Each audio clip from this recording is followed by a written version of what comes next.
All right, it's 7:01, so why don't we call the meeting to order? First item is public engagement. Is there anybody wishing to engage in public participation? Good. Second item, number 3, is the Greenwood project. Anthony, you want to give us an update and we'll go over the bills?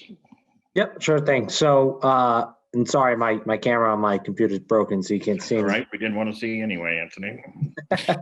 There you go. Anyways, so the project is essentially at the punch list stage. So yesterday, actually, Jason from Gale did his, I'm going to call it his punch list walkthrough.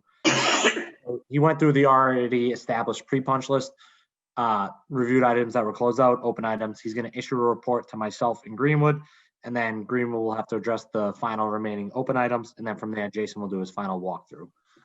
So we're at the punch list stage at this point. Once we get the report from Jason, PMA will push on our end to get items closed up and then to get Jason out there for his final walk. So construction speaking, we're hoping to be done by the end of the year. And then at that point, it's closeout process with the MSBA. Do we see the punch list? Do we get a copy of that? Certainly can issue it. I'm waiting still for Jason's report from yesterday. He'll probably issue it out tomorrow at some point. So once I receive it, Phil, if you want it, I can send it over to you. And Just send it to me. I'll Send it to everybody. Okay. Yeah. Sure thing. Send it No to issue at Joe, all. and Joe will circulate it. No issue at all. Just curious what kind of things, any big value things on the punch list that you're No. aware of? No. And it's all cost or work, I should say, scope that Greenwood owns, fastening things better on the roof, stuff like that. Nothing crazy. So it's really minor items, but Greenwood will probably have to spend a day addressing and be done. Thanks. Anthony, I was just wondering, how long is the closeout timeline with MSBA? It's typically on our larger scale projects, it actually takes a decent amount of time. On the accelerated repairs, I'll be honest, I'm not sure on if they also accelerate that timeline, because obviously, for example, the design process with MSBA on a regular project is, anywhere from 12 to 16 months. On this, it was about 4. So I don't know if they follow the same track on their projects for accelerated repairs. I would think so. But at that point, you have to submit your final, submit your pro pay request, submit your final pro pay request, head into auditing and do all that stuff. I would say it's probably going to be a couple months, but that's really legwork from myself and for the town. Mm-hmm. So Joe, we'll pick up with our MSBA project manager. We'll pick a board meeting, we'll target one, and we'll back a schedule into that for closeout and audit. And we'll have it for the next building committee meeting. Okay. Perfect. But yeah, it shouldn't take, it's not as long as a regular project. And unfortunately, it took a while for us to get an approved document out of MSBA to establish the pro pay, but we're going to Exactly. we're going to enter the next pro pay probably next week. Anthony, myself, and we have a Deborah in our office. It's one of our specialties. We're going to take a look at the budget, see if we have to do any budget revision request transfers and put in a pro pay. All right. Any other questions regarding the update? I'd like to know where we stand with all the negotiation between everybody with the delays, what are outstanding issues there and how did they get resolved, Kevin? So the outstanding issues were the gravity ventilators. There was a dispute between the HVAC contractor and Greenwood. Greenwood put a notice of claim in early on in the job and said they would proceed, but under protest. At the request of Joe, we did reach out and went right to the owner, David Klein. And David and I had traded some emails and several phone calls back and forth. And Greenwood has decided, and they sent us a very short and quick email that said that they would incur the cost of the gravity vents and drop their claim. We just need to close out the project with them now. Short, small punch list. The claim will not be pursued. They will absorb the cost. And we'll make sure that we document that correctly. So are we I not, did get a confirming email. the question I have then, Kevin, are we not going after any damages for their delays and being So, now November, so December? we have an agreement in principle. We have phone discussions, emails, an email response. I don't know how to proceed on Zoom. This is something that if I was in the room, I would ask that we would go into like an executive session where I could tell you the details. I do not expect this to fall apart. I got this from the owner. I expect them to agree to live up to their agreement. I really don't want to give the details. If there's another way we can do it, just in case, I always play that cautious just in case. We are in a public forum right now. And if this does lead to claim or litigation, I don't think we should be laying our cards on the table. Okay, so Again, let me ask it this way. Go ahead. They're not looking for any extras and we're not going after them for anything. That's correct. Okay. And there was other concessions. That's the bottom line that I'm. Yes, you guys gave us a, Because even though they're late, it really didn't impact school opening or anything else. I would stop there and Yeah. say that we have an agreement in principle with the owner. We took direction from the committee and we followed through exactly what you asked for. There's a little bit of, it's good. It's going to be good. We're going to close this out. There's going to be cost savings on the OPM side, no claims on the GC side. So I think Good. we have a good Okay. story to tell. So we're going to wrap this up. We're going to put a ball on this. Like I said, we'll get in touch with our project manager from MSBA. We'll put a quick little chart together on path to closeout. And I expect to have a phone conversation, if everyone doesn't mind, with Joe direct about how to craft an email back to Greenwood, and we'll be done with the claim. Perfect. All right, great. Thanks, Chip. And how many, billing cycle, how many more bills are we gonna get and from whom? So we should have a final CA invoice from the architect. We'll get our final rec for work complete from Greenwood. We'll still have the 5% retainage and still until we sign off on the punch list and any other open items. And then we close, that's it. PMA will have probably, I don't think this will take more than 3 months to close out. I'm hoping to get on, again, find out when the next board meeting is, see if we can get our audit trail in. And PMA is just at this point on whatever time it takes for Anthony to compile the paperwork. But again, I said earlier, we don't expect to execute the full amount of our contract. We'll be giving some money back to the town. Okay. All right, any So other questions? we should see a final budget and where we landed and Oh, yeah, everything else absolutely. In fact, in I'm what, sorry. 3 months? No, you're gonna see next meeting. For the next meeting, you'll have an update report that has a budget status on it. I tried to get it done tonight. It's my bad. I took last week off. And Anthony wanted me to take a look before we sent it through. So we'll have, for the next building committee meeting, we'll have a detailed report for you that will include budget update, forecast, and balance remaining on any line item. Okay, that's fair. Our next meeting's tomorrow night. Done. Yeah, I expected that out of Joe, not out of you, Chip. Right. You can meet alone, Chip. Any other questions regarding the update? All right, there are minutes to be approved from Anthony for the Greenwood portion of our last meeting on November 5th, 2020. I move that we approve the minutes from November 5th, 2020 as written. Second. Any objections? If none, motion carries. The next one is a invoice from Gail for $2,780.04, invoice number 2010240, dated November 6, 2020. I move that we approve the Gale invoice for $2,070.84. $2,780.04. Oh, $780. So it's $2,780.84.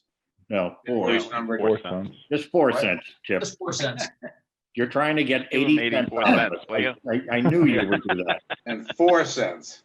I will second that. Thanks, Jason. 4 cents. Any discussion? Seeing no discussion, we're gonna go with the roll call. Chip, Yes. Janine, Yes. Jason, Yes. John, Yes. Tom, Yes. Tim, Yes. and Jerry is not here. So unanimous. The next invoice is for Greenwood Industries. Their rec is for $73,245. Is that right, Anthony? That is correct. $73,245. I wish you would make those bigger since I have glasses, but they're not that powerful. My fault. There's leaves and as far as that, how much is left in retainage? Left in retainage is, sorry, hold up, pull up the rec on my computer. 41,000? Yes, I don't know the exact amount. It's 41,000 something. Okay. And the rest balance to the finish is 83,000. Is that 83,000 and something? Yes. $802. Okay. So this rec is for Greenwood for $73,245. What number is the rec? Oh, Application number 4. application 4. Yep. I move that we approve Greenwood Industries application number 4 for $73,245. We'll second that. Any questions? Any discussion? Chip, Yes. Janine, Yes. Jason, Yes. John, Yes. Tom, Yes. Tim. Yes. And the last invoice for the is PMA Consultants. December 2nd, 2020, invoice number 04372-13 for $1,975. I move that we approve invoice number 04372-13 for $1,975. Second that. Any discussion? Seeing none. Chip, Yes. Janine, Yes. Jason, Yes. John, Yes. Tom, Yes. Tim. Yes. All right, there's one other thing. Some months ago, we approved a contract for Door Concepts for installing the ADA operator at the ramp entrance. Mhm. We approved the contract for $2,274, and I got today a copy of the invoice. Since that contract was approved, I don't think we need to reapprove it. So I will send that to the town accountant to be paid. Any other questions regarding that? Seeing none. Anything else in the Greenwood? Okay. Anthony, Kevin, thank you very much. Yes, Joe. We'll see you in January. Joe, just for the minutes for proper adjourning of it, can someone do a first and second to close out the Greenwood portion of this meeting?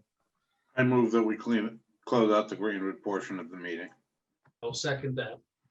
Any opposition, or you want to just keep going and go? No, Let's keep the hot list on. please don't. Please no. All right. Adjourn. No objection, it's unanimous. Thank you, Anthony. Thank you, Kevin. Thank you, guys. All right. Talk to you soon. All right. Item number 4 is the DPW facility. Mr. Conway, what is the status of the RFS or RFP or RF whatever? Sure. So well, thanks for having me. The RFP is out. It's due on 12/8. So next week we should have the proposals in-house. Just to get you up to speed on what we've been doing since the last time I was here. The subcommittee had met in November. We had basically a kickoff. I gave them all some homework to do before our next meeting, which would be the 16th of December. And then this Tuesday, the 1st, I conducted a walkthrough with one of the proposers that showed up to it. Outside of that, we're just waiting for whatever proposals might come in. And then my only question to the group, Joe, is when I get them, I could either do addresses, or I also asked for the file to be given to me digitally as well. So whatever your preferred method is, we'll get them out to you as soon as we get them in. I'm a preferred hard copy type guy. Yeah, I'm old school like that too, but I had either or. I know some people like the digital one, some people don't, and it gives me the freedom to make copies if I have to. Yeah. Yeah, I'm a hard copy too. Yeah, I prefer hard copy. Okay. Mhm. So, Joe, just let me know and we'll get addresses. Yeah, that's fine. Yeah. I'll touch base with you maybe Monday, Yeah. and we'll go over it, and then I'll deliver them as soon as they come in on Tuesday. I'll deliver them out. You'll have them by the end of business for us. Okay. So, Do we have a deadline for picking? It's probably called out in the RFP. It does not come to mind off the top of my head, though. I'd have to go into the document. We'll have to check, we have to check that so that we have to have because I was anticipating, obviously with the holidays coming up and everything, not to meet until January, but if we have to meet earlier, we'll have to meet earlier. Do you Well, have one? these come back Tuesday. Yes. So I would suggest, Joe, give everybody a weekend to look at them. So Tuesday is the Eight. 7th, 8th. Eighth. So maybe the 15th. Or the 17th on the Thursday? Either one. Yeah, either one. Anybody have a preference? Let's do the 17th. Okay, Yep. 7 o'clock. Do you I want don't me to think go? it'd be, Sorry, go ahead. yeah, I don't think it'll take us too long, I wouldn't think. I wouldn't think so either. I know Okay. what we used is basically your standard contract for that. You want me to confirm that What's that, Joe? there's an actual deadline for having to? Yeah, confirm that. That way, I mean, I'd hate to have a meeting just for the sake of that. We've Well, done it that's okay. before. I mean, we should pick it and get moving. I mean, otherwise you wait. You can then at least tell them they're on the docket as compared to waiting till after the first of the year and tell them that you'd lose a month. That's music to my ears. So I'll Okay. confirm anyway and get it to you, Joe. That way you have it. Yeah, we can do the 17th. If everybody's okay with that, we'll do it. And let's just make sure everybody else gets, and everybody gets Joe the invite for the other committee too, for the Right. advisory committee, Yep. So for the that'll 16th. be the 16th. When I 17th, send out yeah. the posting, I'll get that to the whole group. Sounds good. Great. All right. Awesome. Thank you, Joe. Thank you. All righty. The next item is the high school. Last week, within the last 2 weeks, the MSBA came back with their enrollment projections.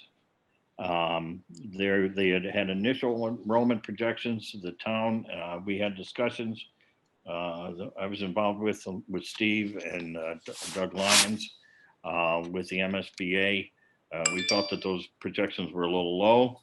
And what we did was supply them with some further information.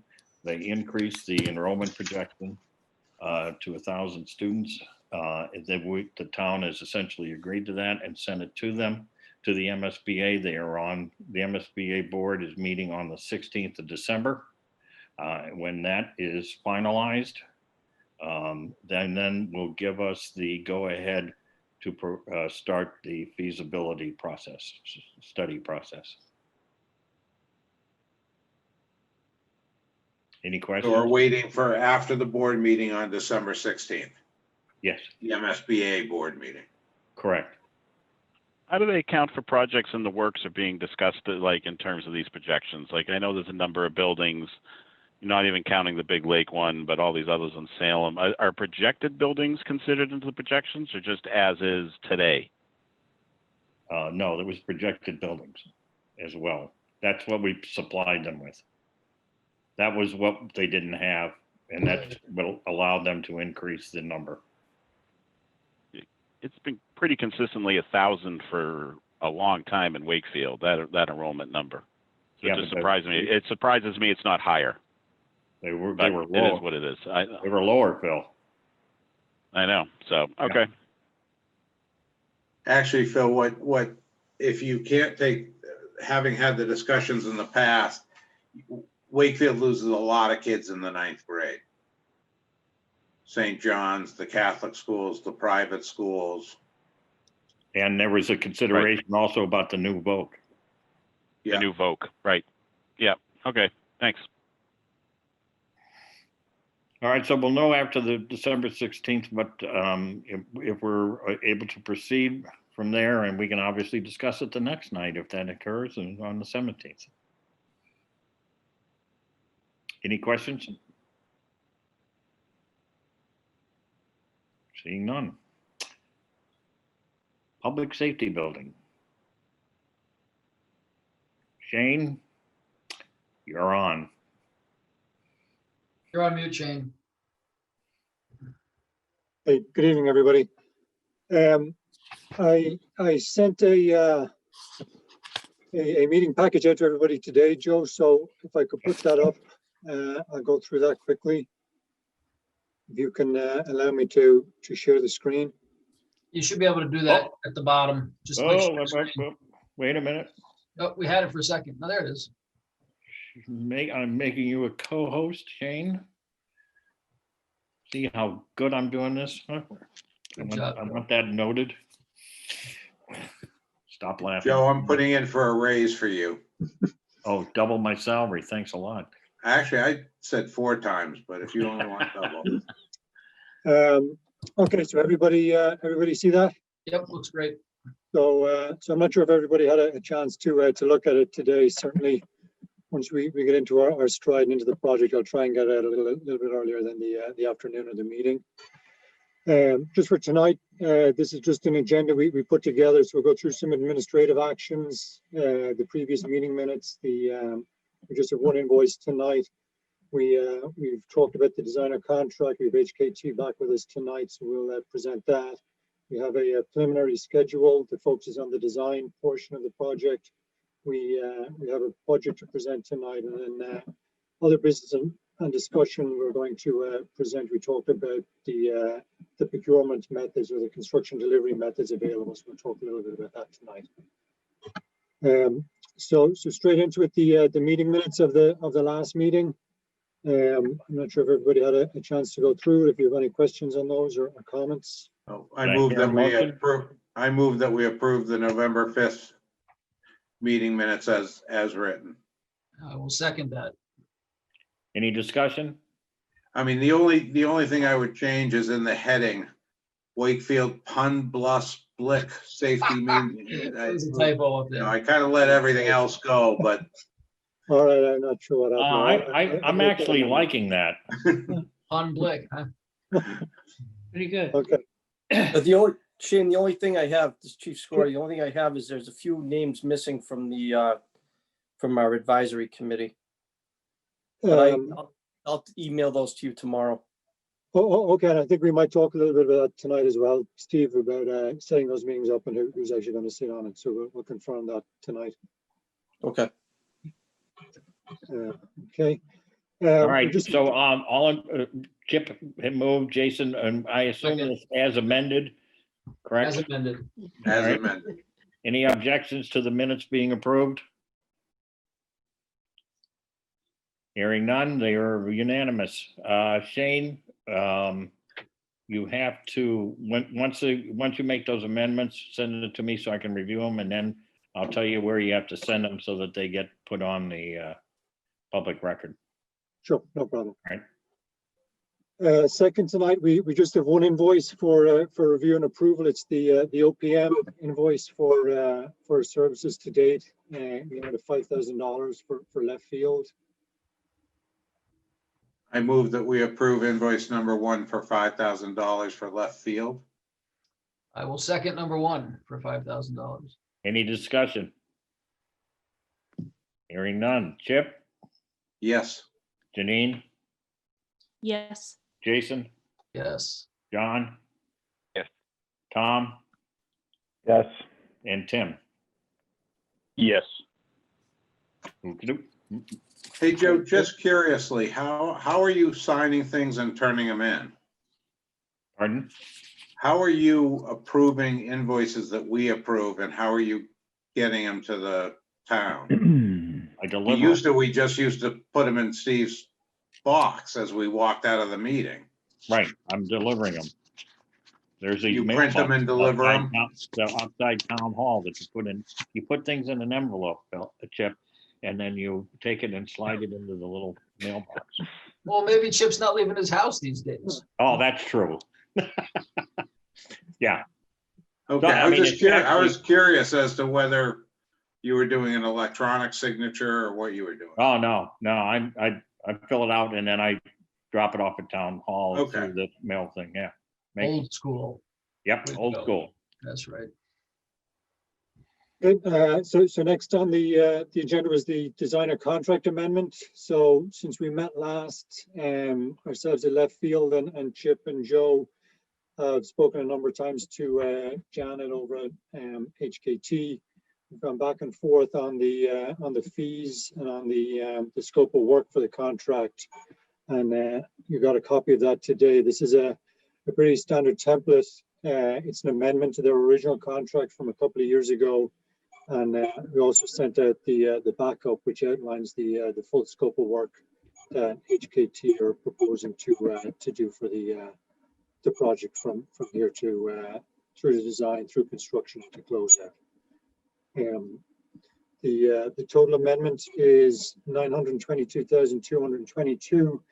That includes basic services, which is your basic design services, your architects, your civil, your site landscaping, structural, your mechanical, electrical, fire protection, and electrical. And also then there's a figure in there. There are more allowances of $175,000 for reimbursable expenses. Those will be used if and when we need to expend some money on additional fees, which aren't traditionally part of the basic fee. So that letter outlines the full scope. Can you go back to that number page for a second, Shane? Yeah. Is there one more forward to the last page? Is that number in the lower right-hand corner missing a number? It is. It should be 1,000,000. 122? 122,222. Yeah. Okay, so there's another correction. Yeah. All right. So that includes the $90,000 originally contracted for the feasibility study. So the amendment total tonight moving forward will be 922,222. So not sure if any questions on that. Yeah, actually, Shane, the original, we asked for additional services from HKT after the original feasibility study. So that original contract is actually higher than 90,000. And I think you ought to check with Janet for the exact number. I don't have that off the top of my head because there was the reevaluation committee or whatever it was called.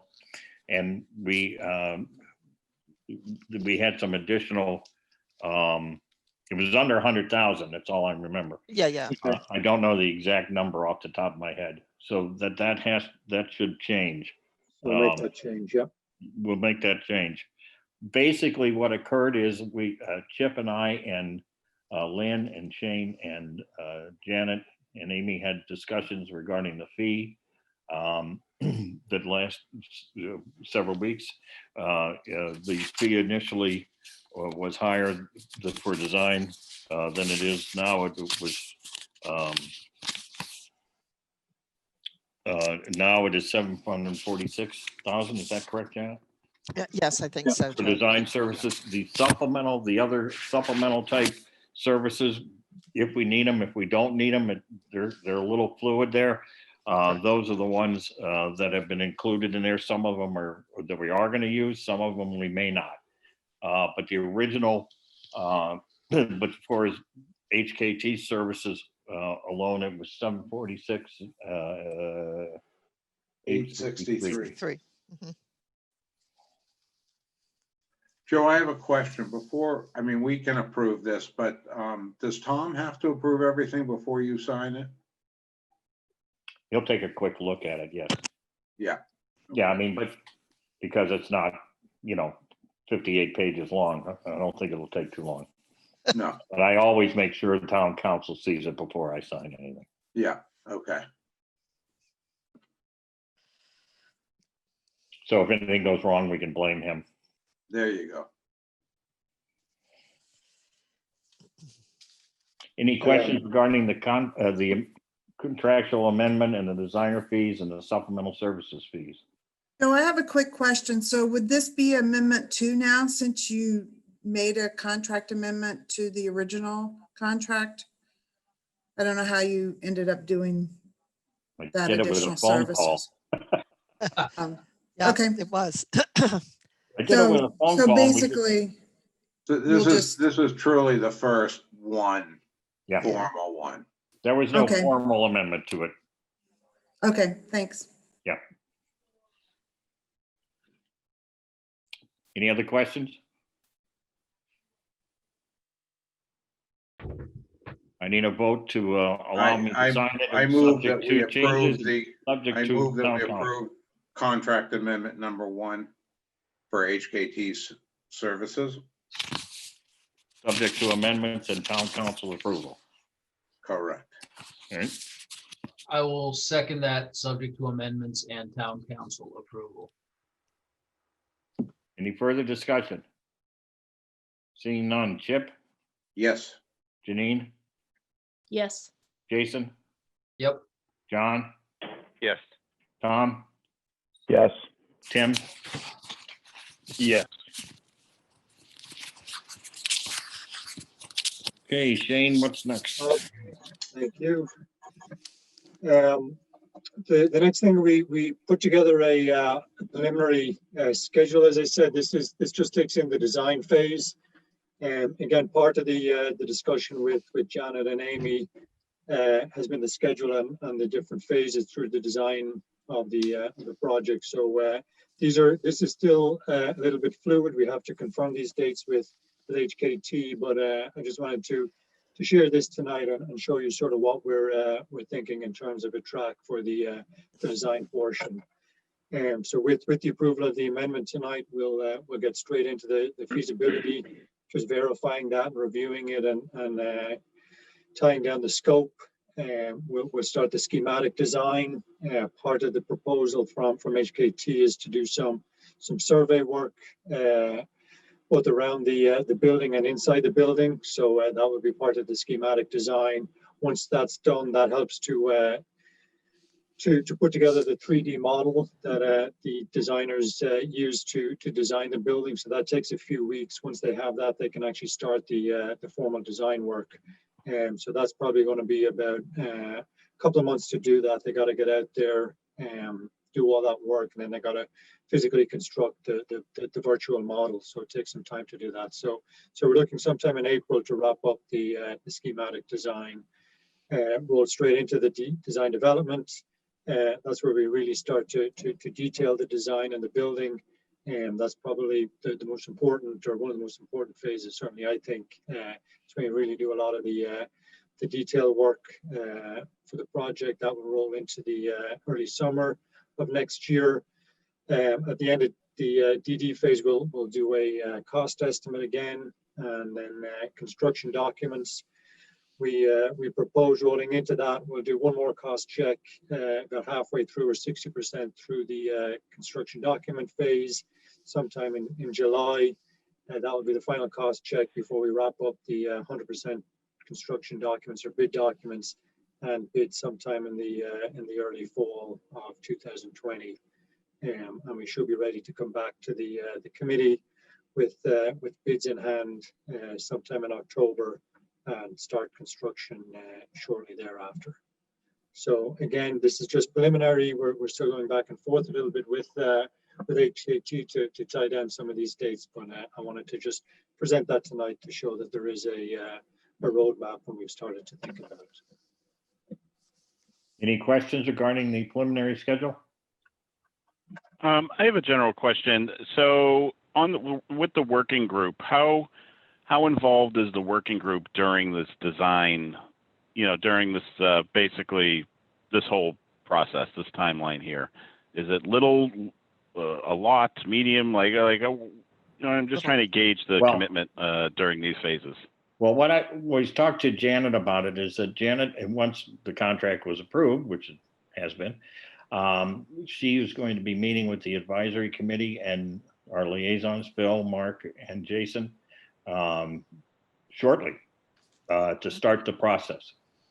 Nailing down things, maybe changes that we need, maybe the chief has something, maybe the committee has something. You guys work on that. That's the whole purpose of that advisory committee and our liaison. And so that's going to start soon. Something I talked to Janet about, and she's going to start figuring out that schedule. Sounds Yes, good. we'll work with Janet to put together sort of a work plan. In my experience, I like those working groups almost, have a theme. So obviously straight out, we'll look at the program, we'll look at the scope of work from the study, make sure that's defined and that's tied down. And then, we'll look at site one week, we might look at interiors another week, look at the exterior of the building. So we'll put together a work plan for those working group meetings, make sure we hit all the design phases we need to. Okay, great, thanks. All right, I thought you were begging out already, Phil. That's what it sounded like, huh? No, I've managed to either come in the end of a project or disappear for a year during a project. So this is actually my first. It's not our fault you did that.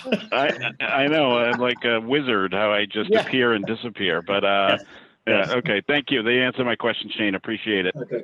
No problem. So project budget, this is just a summary, and we also sent out the detailed breakdown here, so we can go through that line by line.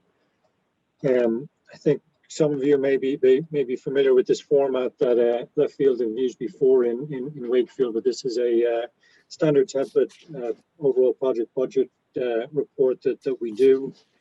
It's broken into categories, so I'll go through those line by line, and certainly feel free to jump in with any questions as I go through. Joe, do we need to go through this line by line or just look at the big numbers? I'd say look at the big numbers for this. Yeah, I mean, what I would do is, Shane, just do your bold numbers.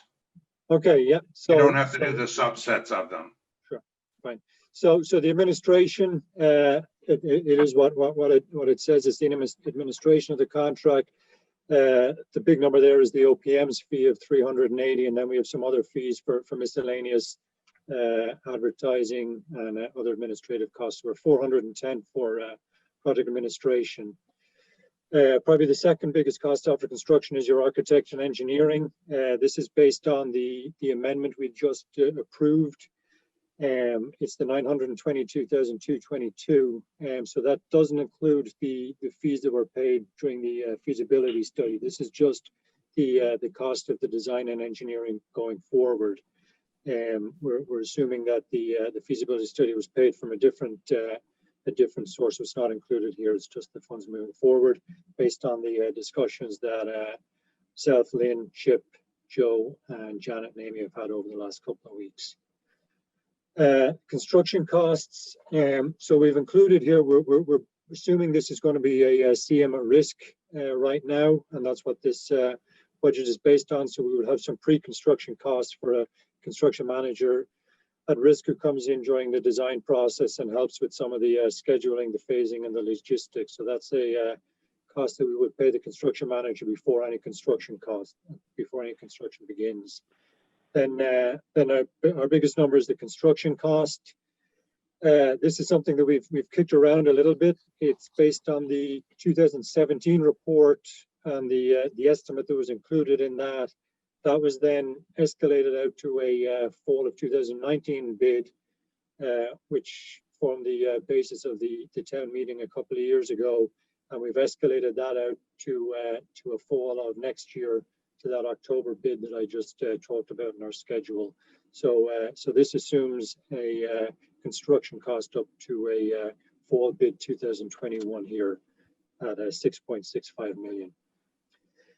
Miscellaneous project costs, again, just other costs that will incur utility costs for electric, gas, communications, testing services. That's required by Mass State Building Code for concrete, masonry, structural steel testing. There's something in there for third-party commissioning to come in and make sure that all the equipment is working prior to the building opening. And then we have just some other costs. It's kind of a catch-all for some temporary space for moving folks around the building while we're doing it in a phased manner. And our furniture and equipment, these are numbers that we had before. They're escalated again, and over the next couple of weeks and during the initial study verification and the schematic design, we'll reconfirm some of these numbers, but they include furniture for the new program spaces. They include dispatch furniture, some radio equipment for the dispatch area, and some technology and security equipment also. So that's something we'll work on over the next couple of months in the schematic design to confirm that. But these are a placeholder in budget for now. And then our contingency, there's two contingencies. Our construction contingency is just under 10% of the construction value, which we feel is an appropriate amount for this project based on the complicated phasing logistics and being in an occupied building. And then the owner's contingency would be for any miscellaneous or unforeseen costs or expenses that we incur outside of that construction contingency. So all wrapped up, we come to the 9.6 million that was approved for the project some time ago. Anybody have any questions on the proposed budget? As we said, this is preliminary. All those numbers look good today. We'll see what we can do with them. Yeah, let's especially the construction costs. That's gonna be biggie. Yeah, I think kind of an unknown world. Yeah, real test would be that schematic design to reconfirm that with the estimators. Good. So do we need to approve the proposed budget as seen? Just so that we have a approved working document to start from? I don't see the harm. Yeah, I think it's a good idea. So I move that we approve. Shane, what's the date on this? Today's date? I think it's today's date, Yeah. December 3rd. Yeah, so I move that we, and then that would, the preliminary budget dated December 3rd, 2020, for a total budget of 9.6 million. And I will second that. Any discussion? I just had a question about the contingency. Is the total contingency that we have here between the construction and owners like in line with what we have had on prior projects? Or is it, just because of the kind of complexity of this project? I just want to make sure that we feel comfortable we have enough there, knowing how things go.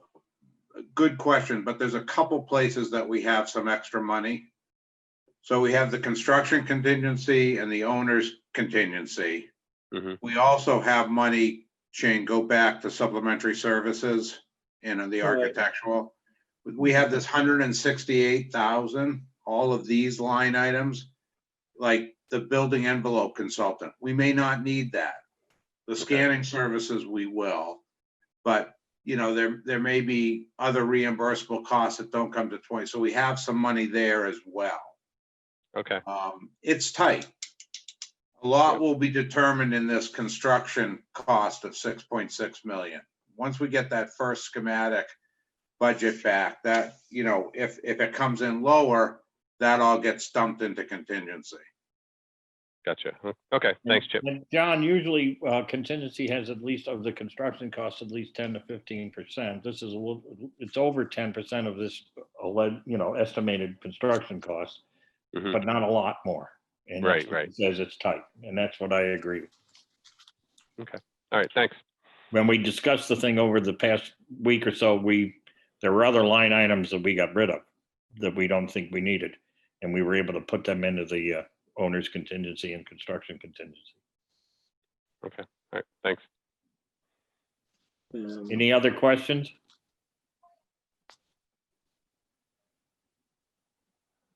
So we'll just go for roll call since it is the budget. We'll, Chip, Yes. Janine, Yes.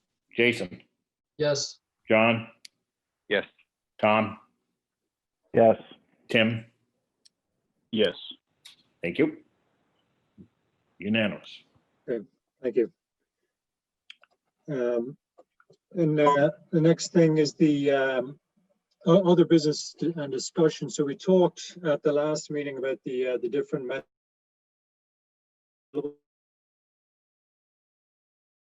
And we'll go through that quickly and hopefully explain. I'm sure some of you have been through this before and others maybe not. So I'll go through this. I'll certainly take questions as I go through, or we can wait till the end. We have about 6 or 7 slides explaining the different construction procurement options available in Massachusetts. The two of them are, the first one is what's known as design bid build. That's the traditional construction method that's been used in Massachusetts. It's been around for a long time. It pretty much is what is called, you design the building 100%, you go out, you bid it with a group of general contractors. When you get those bids back in, you pick the lowest contractor, the lowest priced bid from a contractor, and they go ahead, they award the contract, and they go and build it. So Shane, let me just jump in to bring this around for some people. Walton was a DBB, design build. So those of you that have witnessed what happened at the Walton, you know, you don't get to pre-qualify your general, you know, there's some things. So it's you take the lowest bidder. It's a tough process with something that's going to be as complicated as the phasing of this project. Chip, with this building being over 5 million, we can pre-qualify the GCs on this Which job. would make it different than the Walton, right? Which will make it different from the Walton. You can actually select who you want to bid on the project. Okay, and then the other method of construction available in Massachusetts is what's known as construction manager at risk.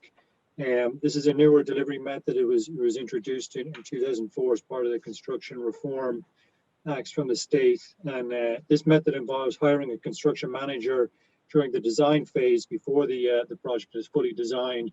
They come in, they work as a consultant with the owner and the design team. And at the end of the design or at some point, you come to an agreement with the construction manager with what's known as a guaranteed maximum price, or a GMP, which is the cap on the construction price or the contract price. So construction manager, a little bit different. It's actually you're hiring a service, a consultant, if you like, who works closely with the owner and the design team and hires those subcontractors and manages those subcontractors to build your building. There is some similarities between the two. I'll run through those quickly again. Both of these methods require all the contractors to be DCAM certified. DCAM is the Department of Capital Asset Management and Maintenance. That's the state agency that oversees the contractors in Massachusetts.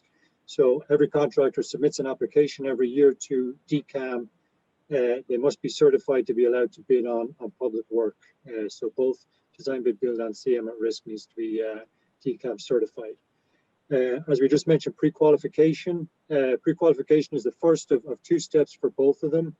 Pre-qualification design bid build is discretionary under 10 million. So we wouldn't be required, our construction value is under 10 million.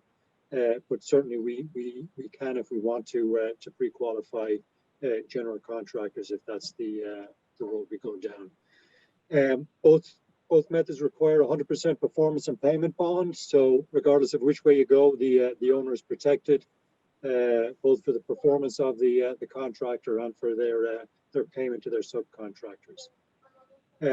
Both processes require trade contractors as sub-file contractors. This is 18 trades under Mass General Law that you must go out and you bid them separately. So regardless of which way you go, you will need to follow the subcontract and trade contractor clause, and that's something we can talk about later on when we get to that point in the design.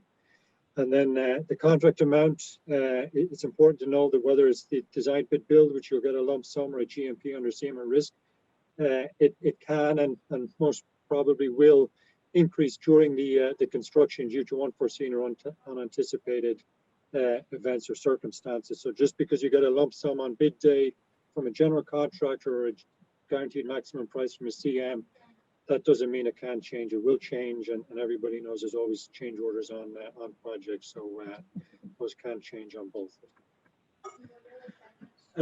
Quickly, some of the advantages of the design bid build. As I said, it's the traditional approach. It's more streamlined. You design it, you bid it, you build it.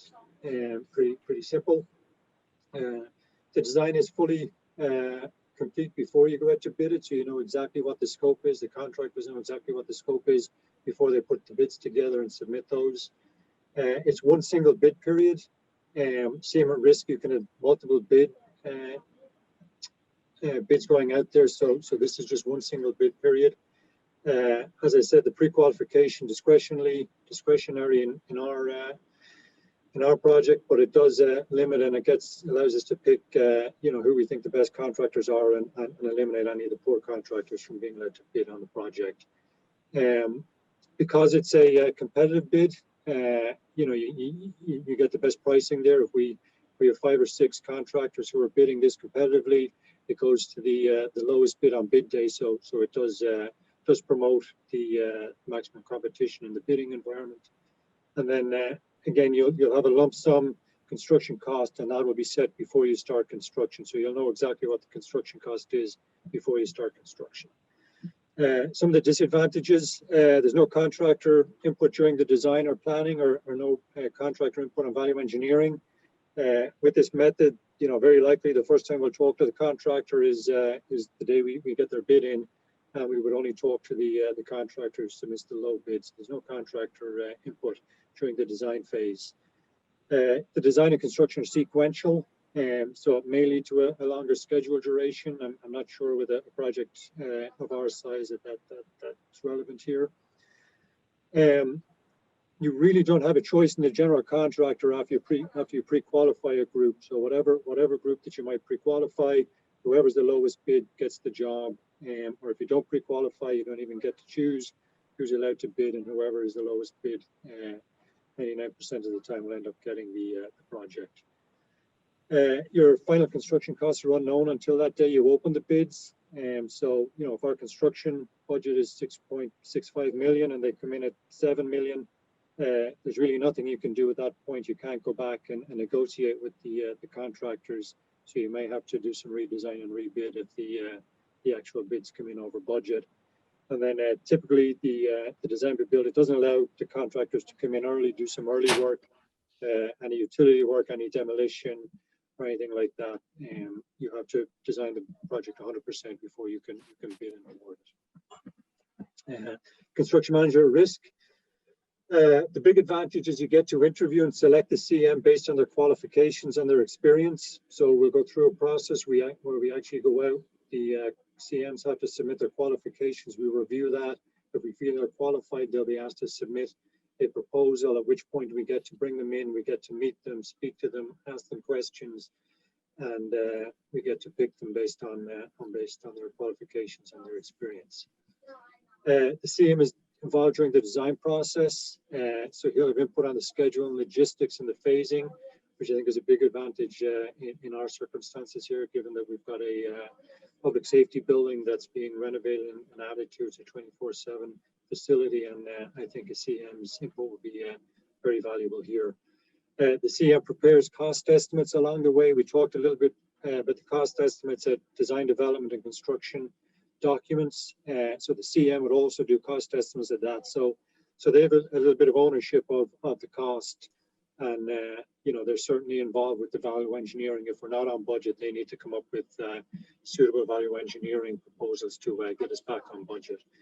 The CM participates in the trade contractor pre-qualification if we do decide to go down that road.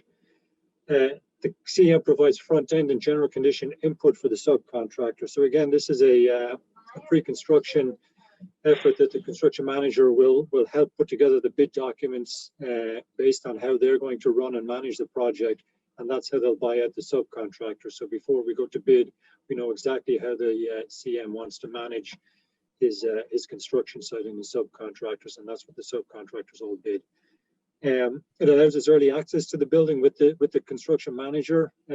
He can review the existing conditions with the designers and the engineers, and that should reduce any inconsistencies and any anomalies in the construction documents and specifications.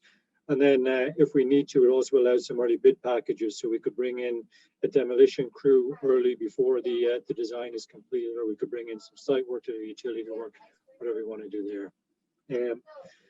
Some of the disadvantages, it's required that we submit an application to the Office of the Inspector General. This came out in 2004 when CM was brought on board.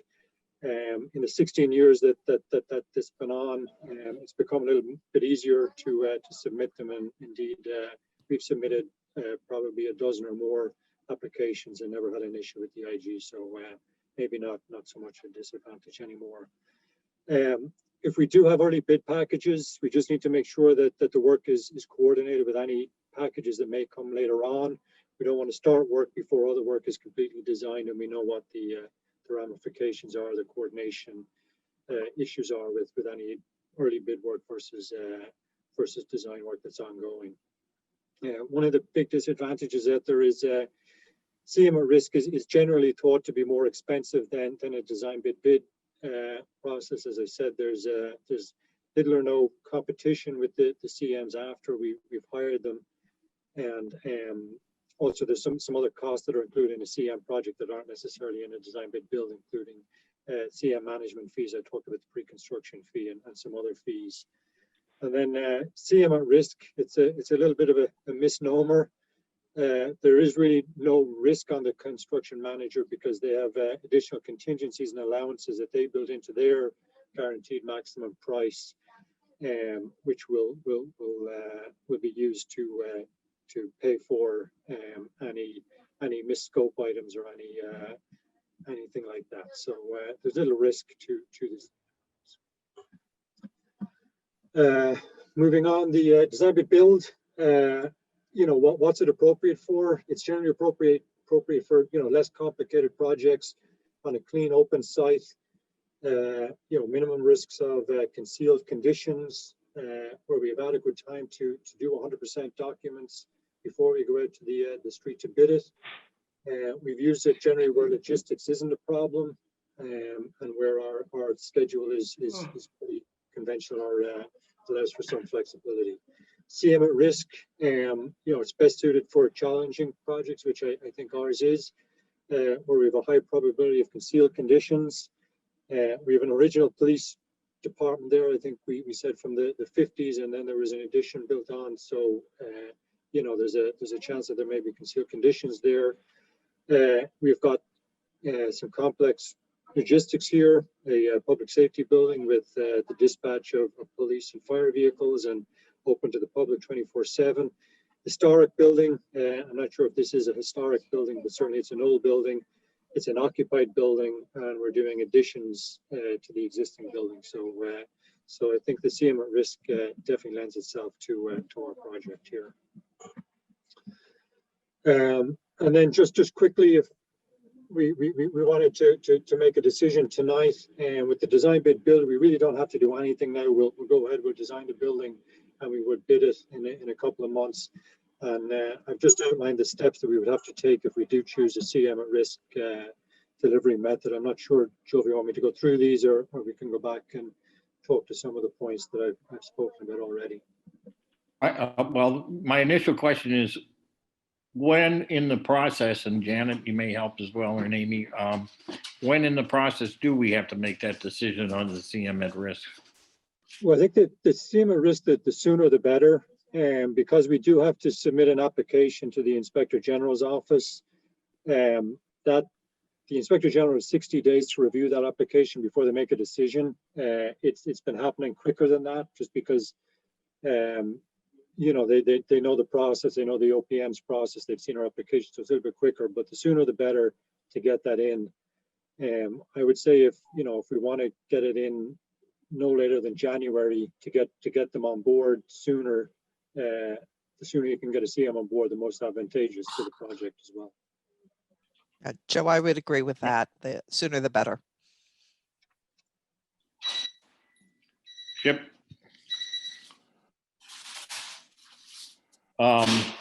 Is that something we want to hold off tonight and think about and vote on the 17th? What do people think? Joe, if Lynn could review with us what she did Tuesday night, which is that this isn't necessarily binding. If we go down this path now, there is an opportunity to bail out of it at some point and go back to DBB if necessary. So Lynn, if you could share that with us. Yes, the process for procurement of a CM is a two-step process. The first, which they submit their statement of qualifications, and at that point we can decide on whether or not we're getting enough interest from CMs in order to be competitive, in order to move on to the next step, which would be for them to submit a proposal. After each of those two steps, we could decide to reject the CM approach and go back out to bid at the end of design and do a design bid build. So if at any point in the process of procuring a CM, we decide that it's not advantageous to us, we could reject all proposals and move to do the project under a design bid build Chapter 149 procurement. Lynn, is there a cost to that if we just start the CM prospect and then we decide to go DBB, design build bid? No, I mean, not really. Okay. Because these days we're doing everything virtually anyway. I mean, the drawings would be electronic files. We wouldn't, we could do this without using a bid service for the bid process. So. Okay, does anybody have questions regarding design, the DBB versus CM at risk? I have one quick question. Change orders, I heard you mention change orders, Shane. Are they handled the same way under either way? They are essentially handled the same way, but with the CM, you would expect the CM would review them a bit more thoroughly than they might as a design bid contractor who usually just passes it through from the subcontractor to the owner. The CM, we'd expect them to dig deep into the change orders, review them before they come to us to review them. Chip, as I recall at the Galvin, which was the CM at risk, we had like several pots to pull out of any change orders. Do you recall? We did. We had a couple different pots. So when the bidding started, the contractor had their change order, we had ours, construction, we had our owner's contingency, all those type of things. So our debates were who's going to pay for it. And make made Bond suffer through it all. Certainly my preference, Joe, would be to vote tonight to move forward, to at least start down the road at CM at risk. I think, as Shane pointed out, we have all the criteria to have this be a CM at risk.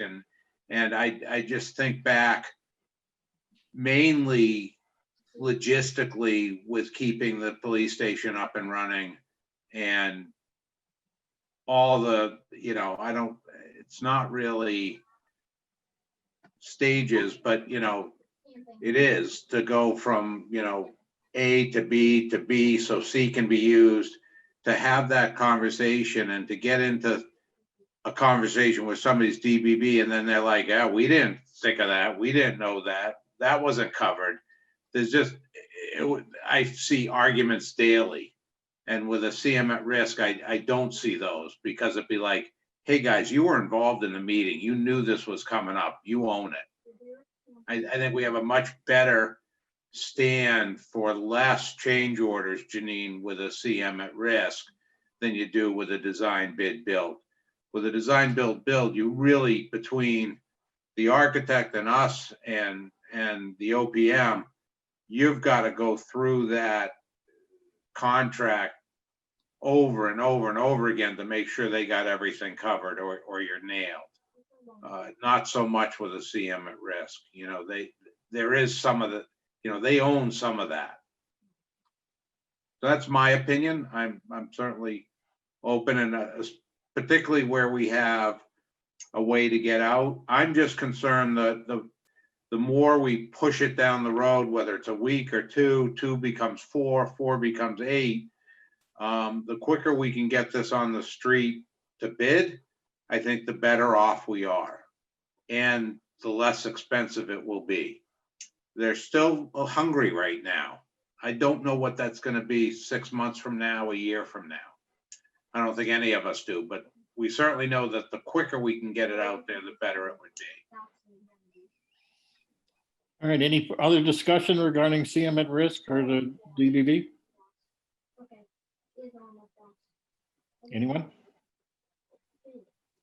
All right, Ed, I'll just add with the Galvin and all the phases we went through and everything, the CM at risk just worked so much cleaner, and, you know, and even though Jerry isn't here to get the accolade that he deserved, and praise, but it really did work out really well, to say the least. And I couldn't agree more that the CM at risk in this project makes so much sense.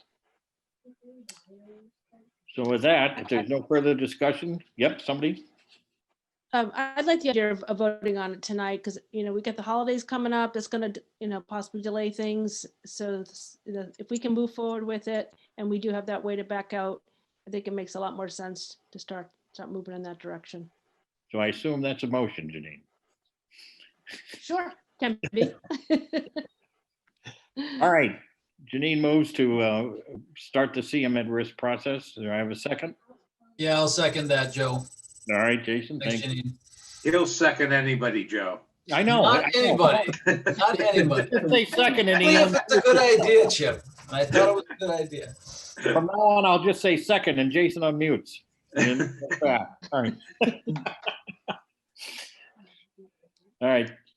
Okay, so, yeah, I'll get going on that application immediately. Shane? No, we have to vote first, Shane, Shane. you have to vote. Is it somewhat of a democratic? I'm trying to save the schedule here. Chip? Yes. Janine? Yes. Jason the second? Yep. John? Yes. Tom? Yes. Jim? Yes. All right. Phil, I assume you were online with that? Phil? Bill and Wayne. Bill, Wayne, Mark? Yes, yes. Yes? Everybody in Yes. line with doing a CM at risk? Yep. Great. Okay. That's fine with me. Great Okay. idea. All right. All right. So it's unanimous. And there's next So meeting. that's, yeah, that's all I had. Joe. The next meeting will be December 17th at 7 o'clock. I don't know. Have we set the advisory committee meeting time yet? That, Yeah, I'll coordinate that over the next couple of days with Chief Scory, and I think it was Jason, Mark, and Philip. Is that right? Yep. Yeah. and with Janet. Janet and Amy also, yeah. All right. Before we go, Chief, did you have anything to add tonight or? No, I appreciate you inviting us, learning quite a bit about the process here. Good, all right. So now when when they, come flying in with lasers and everything, get out of the way.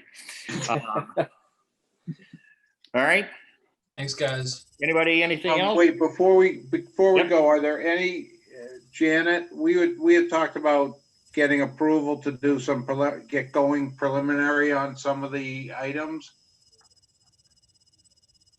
Like procuring the scan and all that? Do we need to have a formal approval on any of that? Shane, Lynn?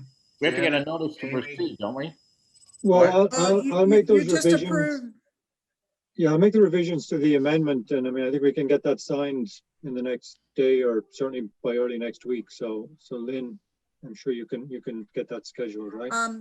Yes, and you already approved the amendment, which included those services, so we can move forward with that.